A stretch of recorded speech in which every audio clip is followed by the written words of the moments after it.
Hello, this is the Grey Knight. Um, it's been a while since my last post, and my apologies for that delay. Today I have a somewhat different topic I want to talk about. Spent the last three videos talking about at least politically related issues. This discussion is going to be more of a law issue. A couple of weeks ago, the American Bar Association took a vote on a proposed change to the Model Penal Code. And for those of you who are not attorneys and don't know what the Model Penal Code is, basically it is a set of proposed legal standards set forth by the ABA that exist with the idea of kind of giving kind of a prototype example of how a criminal legal code should work. Now, that's not to say that it's necessarily binding law in any particular jurisdiction. You have 50 states in the United States, and they have 50 different criminal codes, and none of them are identical to the Model Penal Code. Nevertheless, it is influential in determining how states would potentially write their criminal codes, and I think more importantly it could also be seen to some extent as a bellwether as to where criminal legislation is headed. So recently the ABA voted on a modification to the Model Penal Code dealing with the issue of consent in rape cases, i.e. consent to sexual intercourse.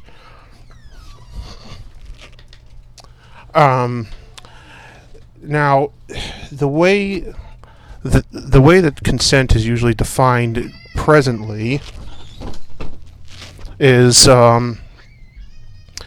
basically if a reasonable person, and again it varies by jurisdiction, but essentially if the conduct or actions of the other party tend to suggest to a reasonable person that consent is forthcoming, i.e. you either go along or you don't say no or whatever, and the circumstances are such that it would tend to suggest there was consent, and there was probably consent. Now, the proposed change is what's called affirmative consent. Now, what does that mean? Well, this is something that's been pushed a lot on college campuses, with the idea that consent only exists if there's a clear yes in words or yes in actions, clear and enthusiastic, I guess is the way they usually, clear, unambiguous, and enthusiastic is the way they usually put it. And it is a lot of times in these administrative proceedings on campuses under Title IX, it is for the accused to establish that consent occurred. Now, that's fairly radically different from the way that criminal law usually operates. With the exception of certain affirmative defenses in criminal law, most of in order to be convicted of a crime, the state, or if it's a federal crime, the federal government is required to prove beyond a reasonable doubt each and every element of the crime. Using rape as an example, that would mean rape is defined in a general term as as unlawful sexual intercourse with a person without their consent. So basically, you would have to prove the sexual intercourse was unlawful, that there's sex, that it was unlawful, and that it occurred without and I'm actually kind of using a version of it that's more like the common law version, just to be real clear, because I know someone's going to come along and say, well, unlawful suggested that it was sex outside of marriage, and that's a common law rule. It's not. Modern rape codes don't tend to read that way. But anyways, so you'd have to prove that it was that sex occurred, that it was unlawful, and that it was without consent. Each and every one of those elements would have to be proven beyond a reasonable doubt in order to secure a conviction for rape under that definition.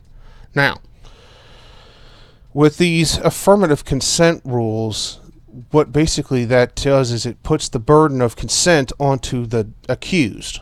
So the accused is required to establish that they had affirmative consent, that the accuser either said yes, let's have sex, or their actions clearly demonstrated an intent to have sex, and even that can get ambiguous. Um, and one of the problems with this too is, if you really boil it down, here's what you're looking at is with these affirmative consent rules. This is really what they're talking about, is where if two parties are going to have sex, and I say two parties because anymore you really just can't assume.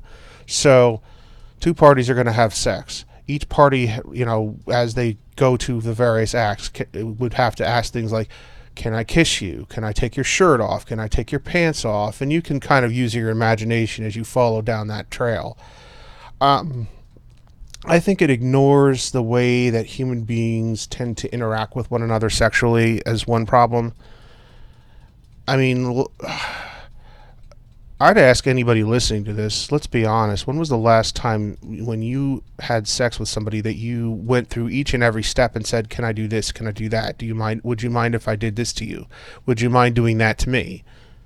That's not how that works typically. That kind of a rule completely ignores how human beings interact with one another in the real world. Now, one might make the argument that maybe we should interact the way that rule contemplates, but that's going to require some cultural shift first. And I think the cultural shift should precede the criminal law changes and not the other way around. Otherwise, it becomes a trap for the unwary. The other problem with this, though, getting back to the legal issue, is if you do this with the criminal code, what you are doing is creating a situation where you basically have a presumption that if someone's accused, that makes them guilty of rape if the prosecution can prove sex, and that's for them to establish that it was consensual. So here's kind of the scenario. You have two young people go to a party.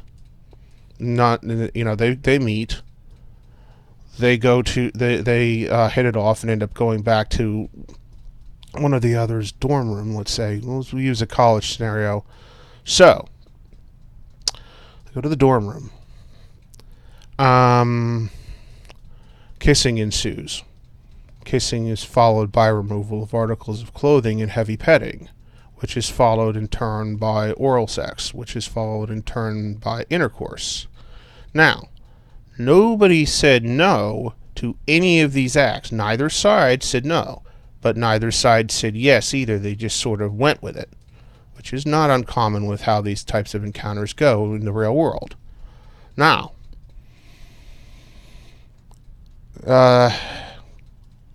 girl's walking down the hallway the next day. Girl bumps into, and let's just say one of the parties, we don't even need to get gendered about it, let's just say one of the parties is walking down the hallway and bumps into mom and dad. Mom and dad kind of have a certain kind of attitude about their child being engaged in casual sex, which is what just happened, and it's pretty obvious that this is what just happened. So this person is young and immature and dumb, like most 18 to 20 somethings in college. And I mean no disrespect. I mean, when I say young and dumb, I don't mean unintelligent, I mean inexperienced. So, young and dumb,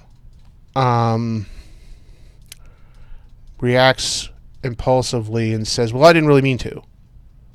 And the parents take I didn't really mean to as it wasn't consensual, and it gets reported as non-consensual. And now this person is left in the position of either acknowledging that, it was consensual, and now they've got to admit to mommy and daddy, oh, gee, mommy and daddy, I went to a party and then took somebody home and we went to town. Or, oh, yes, and having to walk back the accusation, or they let it go forward in the hopes that it comes to nothing. Well, it doesn't come to nothing because guess what? the other party is going to have a tricky time proving, yeah, it was consensual, because there was no yes. There was no, but there was no yes. And under affirmative consent standard, that means it wasn't consensual because nobody said, oh, yes, please do that to me. So now they're convicted of a criminal act of rape. And now they're going to go to the penitentiary for a rather lengthy period of time and be and be labeled a sexual predator. And under a lot of state laws, you are now a registered sex offender. All because of an interaction that perhaps it was done rashly, perhaps it was done impulsively, I think is probably the best way to put it, and not in the best judgment necessarily, but these things don't necessarily add up to rape. And I'm going to probably draw a lot of heat from any feminists that might listen to this for saying this. I'm not saying that every case of rape is buyer's remorse at all. What I am saying is that in the real world, there are examples of people that do things sexually that they end up regretting later for one reason or another. And I'm also saying that although I don't think it's the majority of cases, I do know for a fact there are some shining examples of cases of false allegations. A perfect example of this is the mattress girl. We all know about her. Or the Duke lacrosse situation. Again, I don't think this is the majority of cases. And I will also add to this that this is not an argument for not investigating and taking allegations seriously.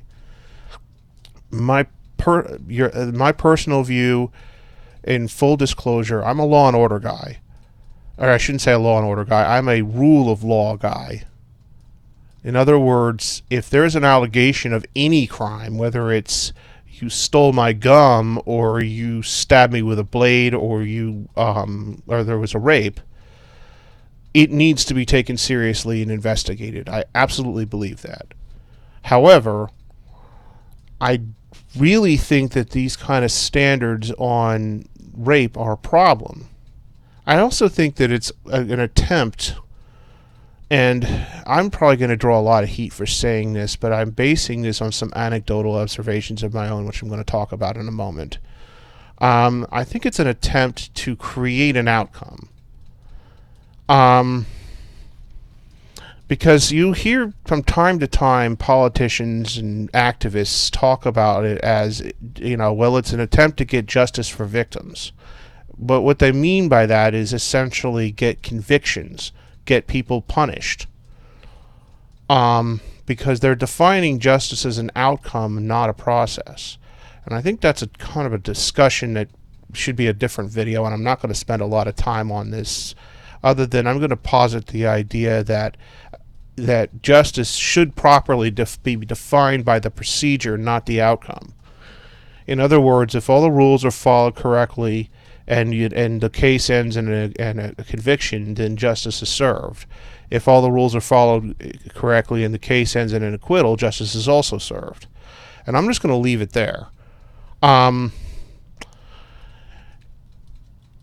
There are cases of people that get falsely accused. There are cases where someone's mistaken.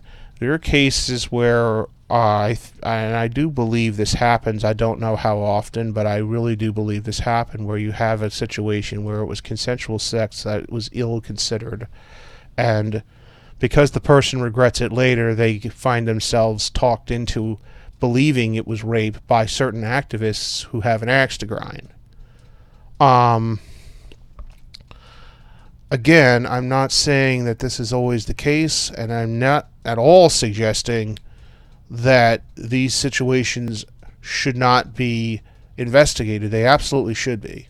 It's a serious allegation, and if you're assuming that, especially if you really are interested in rule of law, then or in justice, then absolutely it should be taken seriously.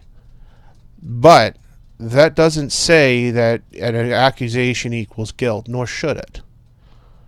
I think another problem with these rules too, and I'm not going to make this a long video because I don't think it needs to be, But there's also a mentality that the whole case should be about validating the victim. In other words, you hear it said by certain women's activists from time to time that no woman should have to prove she's raped. I think in the context of general usage, in other words, nobody should sit there and say, well, no, nobody should poo-poo that. If a woman says says she was victimized, certainly it should be taken seriously, and that part I agree with. However, when it comes into a situation where you are going and asking that someone else's rights, privileges, life be disrupted in some way, in other words, you're asking that a punishment come down or an exclusion, then you don't have the right to demand to be believed at that level, and or I should say, you don't have the right to be demand to be believed and demand that consequences shall follow because you made an accusation.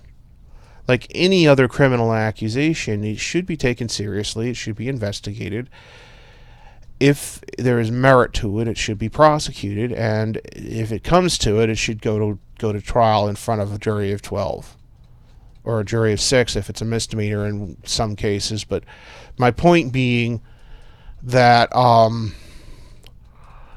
yes, it should be taken seriously. Yes, it should be pursued. However, you don't have the right to demand that no one ever question the veracity of your story, your credibility, or whether or not punishment should follow in the criminal context. And I'm going to say the same with these administrative hearings at school, because again, they have a punitive element. So with that punitive element, if you're going to disrupt somebody's educational life and take away their ability to pursue whatever their educational goals are, again, I feel the same way. I don't think somebody who makes an accusation has an absolute right to demand that the accused be penalized in an academic sense just on the basis of an accusation without proving it. And I understand how that comes off from somebody who was legitimately victimized. I do. But I think validation is for therapy and for groups, not for criminal proceedings, not for administrative proceedings. Because there's two parties involved there. And just because you're accused doesn't make you guilty. It means you're accused. In our society and in our legal system, and most importantly in our value system, we believe in the idea of innocent until proven guilty when it comes to criminal conduct. And that's what you're talking about here. This is criminal conduct. Now, I want to give... I really want to say I'm pleased the ABA shot that proposal down. I really am, because I think there's serious due process issues with that. And the thought of it becoming state law anywhere scares me. And I'm not trying to be hyperbolic with that. I'm serious. Because it would be real easy for someone to get an innocent person to get jammed up and go to prison for a long time on the basis of an accusation. And you take that scenario I described earlier. Imagine if there's alcohol involved. Because probably neither party's going to remember a whole lot about what happened that night. If they've been drinking hard, let's be honest, just because you didn't black out doesn't mean your memory is going to be sparkling clear if you've been drinking a whole bunch. And that's typically what happens with young people when they end up doing casual sex, is they're usually not sober. Usually they've been drinking, there may be some other substances involved. And I think that's a whole other discussion as to at what point is intoxication going to vitiate, at what point should it vitiate consent. But for the purposes of this discussion, even if it doesn't vitiate consent, it can still be a huge problem to defend yourself if your memories of what you did and what was said are hazy. Also, and this is something else, even assuming everybody was sober, people's memories your memory's not a video recorder, it's not an audio recorder. You remember things the way you think they happened, but that's not always the way they did happen. This is a problem you run into if you do any kind of courtroom litigation. Witnesses are the worst for this reason. fact witnesses, because people remember things the way they want to. And memory is very mutable, and it changes over time, and the person will remember things the way they want them to be. And it doesn't mean they're lying, but it may mean that their memory is inaccurate. And that can be a big problem when you're talking about these kind of situations where it's one person's word against the other. Because it's going to be very hard to establish what really happened. And more importantly, to establish, was there or was there not a crime? And to be real honest, I can see circumstances where someone could be talked into believing there was a crime when there really wasn't, because their memory is hazy and because someone with an agenda got in their ear. And yes, these things happen. And it's a particular problem on college campuses, I think, because you're talking about folks that, while they are legally adults, if you have any dealings with the about 18 to 21, 22 set at any length, you'll know the majority of them mentally are not adults by any stretch. And yeah, some of these folks are very impressionable. Some of these folks are very malleable and manipulable. And that's a dangerous situation when you're talking about rules like these. Which is why we need to stand by the original idea of innocent until proven guilty beyond a reasonable doubt. And to be honest, and I think this is another discussion for another day, but I will kind of throw it out there, I don't feel like the school administration should be doing any of these kind of administrative hearings in the absence of criminal prosecution, because they're not equipped to handle it. I mean, because what you're talking about when you're talking about a sexual assault or rape case, you are talking about a felony. And if you really believe that somebody committed a felony, or somebody might have committed a felony even, it needs to go to the appropriate authorities. Because the person did in fact commit a felony. This is someone who's a dangerous criminal, and they need to get handled. On the other hand, if they didn't do it, the criminal tribunal is probably the best place to clear that up. Admittedly, there's going to be the attendant reputational damage if the person should be arrested, or if they get hauled into the police station at some weird hour to get interviewed. But that being said, I do believe that this is the kind of thing that properly, as a matter of course, should be referred to the criminal authorities, not handled in-house by the university. We're not talking about a case of plagiarism here. It's just a serious crime. I'm not going to rant on much further. I am going to say, good job, ABA. A lot of times I disagree with what the ABA does, but in this case I think they did the right thing. I think that affirmative consent, although it may not be a bad idea in the social context, maybe it's a good goal to strive to in the social context, I think it is a huge problem to bring that into the legal field, because it takes due process and turns it on its head. It creates a strict liability arrangement and forces the defendant to prove their innocence, because they have to establish, no, I really did have consent. And on top of that, there's evidentiary problems with it. But the bottom line is it creates a situation where accused equals guilty, because all the state's got to do is establish that there was sex. And now you are now looking down the barrel of a felony conviction unless you can prove I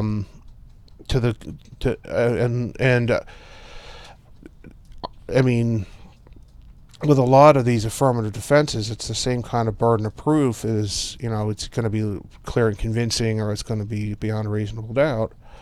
Unless you can prove to that kind of a standard, and that's a high standard, that you had consent. And in some cases, it's going to be almost impossible to make that burden.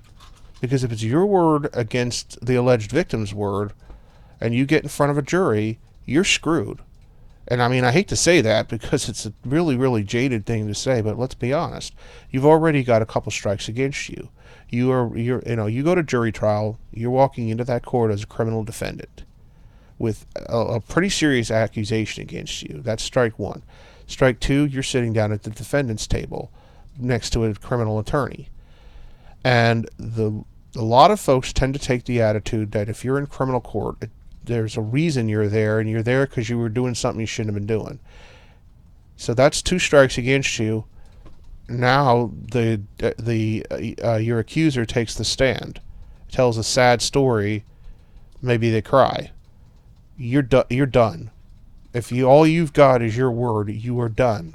You are probably you have a high chance of going to prison, because that jury's not going to give you the benefit of the doubt, even though they're supposed to legally. And yes, I believe the judge. I would have enough faith in the justice system that they be correctly instructed. But you're talking about 12 lay people. And another thing, too, with juries is typically people that get on juries are people that were too stupid to get out of jury duty, to be blunt. And I'm not trying to be offensive in saying that. It's just a fact of life. Typically, doctors aren't on juries. A lot of states disqualify attorneys. A lot of states disqualify law enforcement. Not that I necessarily would want law enforcement on my jury, but you get my point. If the person's got some kind of an education or is intelligent, chances are they're either going to wriggle out of it by getting some kind of an exception, they're disqualified as a matter of course, or if it comes out in voir dire, that is when they're interviewing potential jurors to figure out who's going on the panel, chances are pretty good that one or the other attorney is going to kick that person off the jury anyway, because they don't want an intelligent person on the jury. They want someone that they can tell whatever story they want to. So the bottom line is, you're not talking about 12 citizens, 12 of the sharpest knives in the drawer necessarily. You're talking about 12 people who couldn't get out of jury duty. And 12 people who are probably annoyed to be there and who are not going to be especially inclined to put their personal prejudices aside because you, as the defendant, have a, quote, presumption of innocence. Everybody knows that line. I mean, it's well known. It's cliched. But the fact is that doesn't necessarily mean that's what the jury's going to think, especially not in a rape case.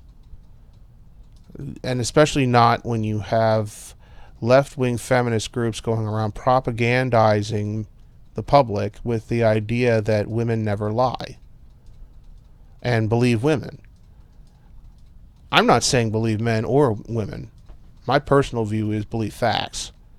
If you have evidence to establish a crime occurred of any kind, fine, nail the person if you can meet that burden. If not, they should walk.